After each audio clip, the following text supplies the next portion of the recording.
Emma the bad guy. Husband says I don't care about him. Both my husband and I work full time. I'm an understaffed and in a supervision position. I'm currently pregnant, just entered second trimester, so still feeling lots of fatigue, nausea, pregnancy insomnia, and overall not well. My husband has been helping a lot, doing the chores and bath and puts Son to sleep every night since I can't carry him into the curb. We have a very active 20-month-old who started daycare a few months ago, so it's endless colds here. We get maybe half the colds. I usually don't get bad symptoms, but take a long time to recover. Husband recovers quickly, but usually claims his symptoms are very severe. He's wanted to go to the ER for shivers and body ache from a fever. I'm not exaggerating, just providing context of his history. Well, we all got a cold. I'm extremely tired every night, and especially with a cold. I have a presentation today and tomorrow that can be rescheduled, so I can't take off. I decided to sleep early. I'm in the middle of sleep when I'm awoken by husband huffing and puffing, shivering and opening and closing drawers loudly as he's looking for warmer clothes. Comes into bed breathing very loudly and moaning in pain, saying he's so cold. He takes Tylenol. We have 2 blankets as we sleep better with our own. I'm groggy and tired, and he asks for my blanket, so he's so cold and pulls it. Me, annoyed, I'm waking up, sigh really hard, and push all the blanket and roll over, and he gets mad at me that I'm upset. I can't sleep the whole night because of my pregnancy insomnia, and when I do sleep, he starts moving around in loud, groaning, breathing hard. I'm so tired. Husband sleeps in and taking a sick day. I'm waking up by my son coughing at wake up time, so obviously first thing I do is get him to see how he is, change his diaper, and bring him to bed for some cuddles and kisses before I need to get ready to thankfully work from home and not go into office today. Husband makes passive-aggressive comments to son saying enjoy this. This is the only time you have unconditional love. You're a boy, and no one will love you like that again. And I say, what is that for? And he said, I don't care about him. He was cold and wanted a blanket, and I didn't even ask how he's feeling this morning. I'm like, really? I was asleep and woken up, and of course, first thing in the morning, I'm going to check our son. He's mad at me now that he does everything. And the one time he's not well, I don't show compassion. He is now moaning in pain, showing me he has a fever on the thermometer. And he gets son ready while me, who also sick, not feeling well, doing what I can without making a deal that I'm also sick. I'm not the bad guy for being upset I was woken up at night by a sick husband who wanted comfort. I'm also sick, pregnant, tired, and have a lot of work to do. I'm the bad guy for not giving my entire family another chance, as well as my sister to her own child. Me and my sister had a horrible life growing up. Our parents were drugs addicts who mentally and physically abused us constantly. But during this time, me and my sister was extremely close during this time. My parents told us they will stop multiple times. But after a few months, it'll just go back to the same way, maybe even worse than before. When I was 18, I escaped and went to college, got my master's degree, and graduated successfully. But my sister was not so lucky. She fell in love with a drug addict, got married, and became one herself. I always tried to get her out of it because this man was abusive and physically hurt my sister constantly, and she would never listen to me nor let me help. About a year later, when I was 20, I moved on, got married, bought my own house, and focused on myself. Probably a month ago, into focusing on my life, my sister messaged me and we grew close once again. I visited and found out she was pregnant with her abusive husband baby, but she told me everything changed and it was better, she looked better, and she did the house, so I believe them. After my nephew was born, my sister became a drug addict. She had left her husband and he was without another woman. Again, I tried to stop the drugs not only for my sister's health, but her son. After months of me trying to help, she moved, got a new phone number, and never messaged me again. After this, I let things remain the way they were and stopped focusing on her. But once again, my sister came back in contact with me, asking for things such as money and food for some odd reason. I just couldn't say no. She was family. She was the last of my family that I had left, so I tried to make the most of it. She stopped doing drugs and went to therapy for a while. It seems like things were getting better until one day I woke up and my sister wasn't there neither. Were her things?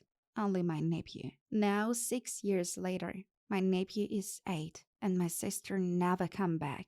I got pregnant 8 months ago afterwards, me and my husband started posting our journey online. I post my nephew on there as well so he doesn't feel left out.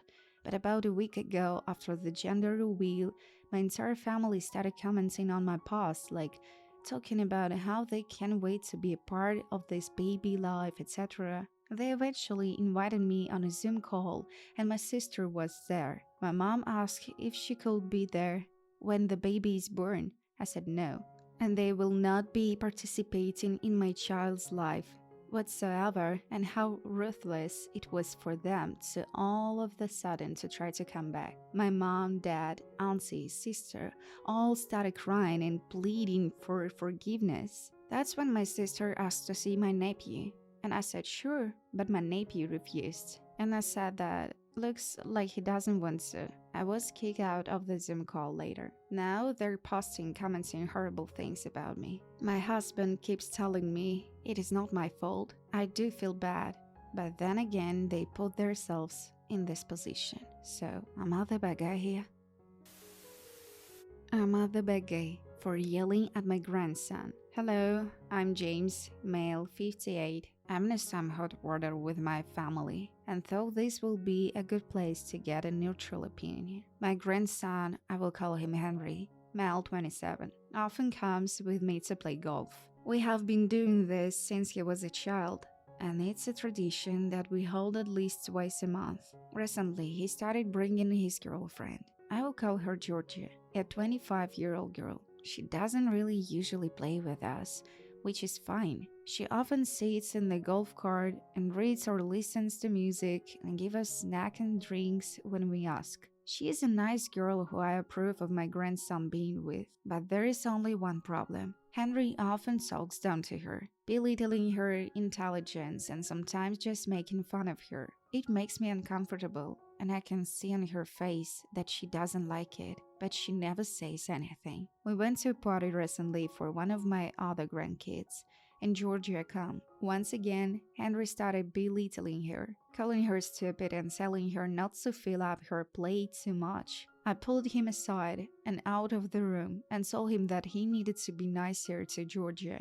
I admit I went off a bit and raised my voice, but I didn't realize how much I raised it. I was apparently yelling at him for about 10 minutes and then left. A lot of people heard and asked him what happened, but he just left with Georgia. The day after the party, his parents, my daughter and her husband, told me that it was none of my business what was going on in Henry's relationship, and that's I need to apologize for trying to wedge myself in. They keep calling me, asking for an apology, but I don't want to. Am I the bad guy here? I think I might be because I embarrassed my grandson in front of our family. And yeah, I admit, I lied about our ages. I'm not comfortable putting our real ages here. But when I didn't put it in the first draft of this post, it was deleted. So I just picked some random numbers. I'm sorry for any confusion this caused anyone. I didn't think it was a big deal. I'm at the bad guy for refusing to shoulder the burden of my in-law's retirement. My father-in-law and mother-in-law, both in their late 60s, are facing financial difficulties. Father-in-law is still working while my mother-in-law is dependent on him. Unfortunately, father-in-law gambling habit has left them with significant debt and no assets. Unlike some countries, there is no government statement in place to support the elderly in our country. To assist them, we have been paying half of their monthly rent and helping with their food and healthcare expenses. Father-in-law constantly borrows money without repaying it. but we only lend what we can afford to lose. As father-in-law is getting older, and we are unsure how much longer he can continue working. Moreover, my wife's elder sister and brother are also in similar financial situations due to their own poor choices and habits, making it unlikely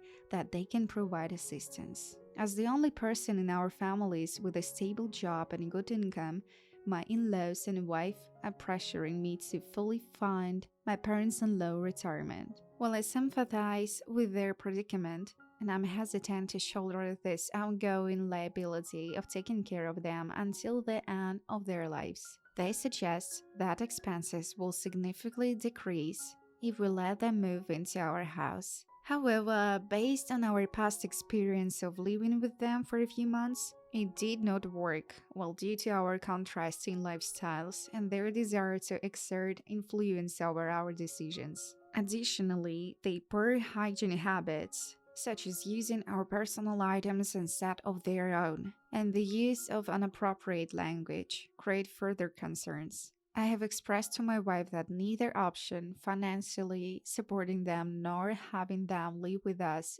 is acceptable to me. In the past, I once paid off all their debts so they could start afresh without the burden of debt. Within a month, they found themselves back in debt. I reminded my wife that their financial struggles are not the result of my actions, but of their own choices. Moreover, I do not believe I owe them anything based on past circumstances, whether in terms of financial or physical support. I don't consider myself responsible of their well-being. My wife raises the question of whether we should let them starve in their old age. She also points out that my parents are not financially struggling, so I may not fully understand her feelings. However, I have explained to her the need to prioritize our own family's future and financial stability. My income is the sole source for our family, and if anything were to happen to me or my stable income, we will be left with nothing.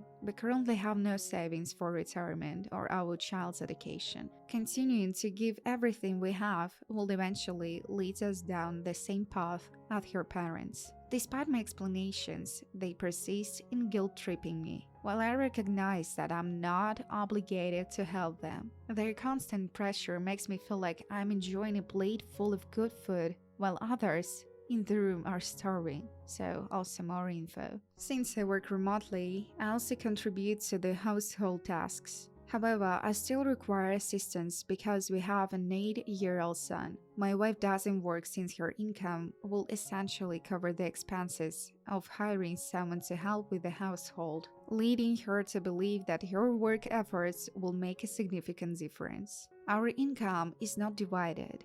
Both of us have access to it and can use it as needed, but we make it a point to inform each other about our expenditures, particularly from significant expenses. Personally, since I'm home all the time, I don't spend anything on myself. And also some info for questions. In my country, the school day is typically less than half a day in the morning. From preparing my child before school, ensuring meals are taken care of, managing transportation to and from school, handling cooking, grocery shopping, cleaning, laundry, and dishes, to arranging private tutoring and assisting with projects, these tasks consume a significant amount of time. While there are occasional breaks in between, it remains challenging to concentrate on work and maintain productivity. Remote work is still work, requiring focus and dedication. When it comes to part-time and night shift employment opportunities, they are scarce and difficult to find for her. Moreover, the remuneration for such jobs is typically inadequate, considering transportation and other associated costs. The effort put into these positions often yields a ridiculously low income, making them hardly worth pursuing. I had been supporting her education, but she discontinued her studies while still a university student. Her prospects of securing a good job are significantly diminished. The combination of extreme traffic and long working hours in our country makes it even more challenging. If she were to engage in a regular job, she will have to start her day as early as 6 a.m. and return home around 8 p.m. So, am I the bad guy here? I'm the bad guy for telling my brother to stop playing the victim and accept that he messed up. My brother Sebastian had been among the higher achieving students for most of his academic career. In fact, he was his high school salutatorian and was accepted into a well-known university. For his first 2 years, things were going really well, but in his junior year, this year, his classes got harder and went from being in the top percent of his class to having average grades. Instead of reaching out or attending the tutoring sessions, workshops offered to university students for free, Sebastian resorted to cheating. Sebastian was caught trying to cheat on one of his winter exams, with notes hiding in his jacket sleeve. Sebastian was suspended for 3 weeks before being formally expelled from the university. Sebastian had been living with our parents and working close to home. I came to visit my parents and Sebastian recently, and Sebastian complained to me about how he's far too overqualified for the job he has. The university was too hard for anyone to get through without cheating, and that professor who called him cheating only reported him because she knew Sebastian was smarter than her. Sebastian kept insisting his life was ruined and it was everyone else's fault. I tried reasoning with him, but then he made an extremely backhanded comment about the only reason I got through my own college without cheating was that my school was not as well known as his, and therefore he thought it was easier.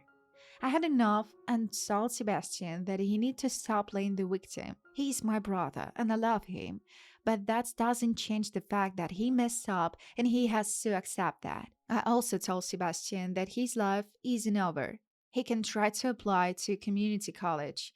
Even if that doesn't work out, options like trade school and the military are available. My parents told me before I left that they overheard me and Sebastian's interactions and that they thought that I was in the wrong. They agreed his comment about me was not necessary and that they will talk to him about it later. But I should try to understand where Sebastian's feelings are coming from. Because when you've been seen as the best of your class for most of your life, suddenly not being on the top is extremely scary and it can feel like you have no other option. Also, there may be alternate career paths, but Sebastian had wanted to be an engineer for years, and he's facing the fact that his dream may not be possible anymore. I get that not being on top was incredibly scary to Sebastian, and that it can feel like cheating is the only way out. But the fact is that Sebastian had better options, and he won't be able to move on with his life if he keeps playing the victim and refuses to accept that he messed up. But are my parents right that I'm a bad guy and that I should try harder to see from Sebastian's perspective? Am I the bad guy for not letting my mother see my son for a while because she claimed he's been harmed by the way I co-parent with his mother? My son's mother and I are platonic co-parents. We've been friends since we were kids, but we're never in a relationship together. We both wanted a child and we were both still single. So we just decided to have one together without being together. We live separately, aside from the months after he was born, but are still close friends. My mother has never been supportive of this lifestyle, especially because I spend time together with my son and his mother as a family. She thinks we are trying to help us a relationship while raising our son, and thinks that is bad environment for him to be in. I've mostly kept my mouth shut because she and my son are close, and she never said anything to him. My son and his mother and I took a little trip together last month, and he was telling my mother about it while he was visiting her. She apparently told him that she doesn't think we should be doing that, and apologizing to him for us confusing him. I didn't hear about this until he told me about it after the fact. I called her and told her that since she can't respect the way I'm raising my son, that she should stay away from him until she can. She tried to backtrack, but I didn't let her.